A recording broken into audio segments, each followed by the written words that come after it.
అందరూ వస్తారా?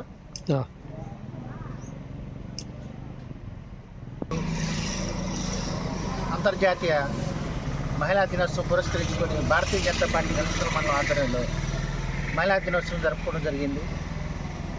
అలాగే మహిళా నాయకురాలు పోలిశెట్టి ప్రభావతి గారిని ఈ సందర్భంగా సత్కరించడం జరుగుతుంది. భారతీయ జనతా పార్టీ అనేది మహిళలకి పెద్దపీట వేస్తుందనడానికి కారణం ఏంటంటే రాష్ట్రపతిని కూడా మహిళలకే కేటాయించడం, అలానే భారతీయ జనతా పార్టీ ఆంధ్రప్రదేశ్ రాష్ట్ర శాఖ అధ్యక్షురాలు పురంధేశ్వరి కావటం, అలానే రీసెంట్గా కూడా ఢిల్లీ ఎన్నికల్లో గెలిచిన రేఖా గుప్తా గారికి ముఖ్యమంత్రిగా బాధ్యతలు చేపట్టడం అనేది చాలా గర్వించదగ్గ విషయం.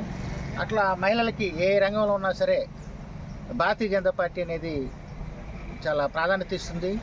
మహిళలు కూడా పార్టీలోకి ఎక్కువ మంది చేరి పార్టీని బలోపేతం చేయాల్సిందిగా కోరుతున్నాం.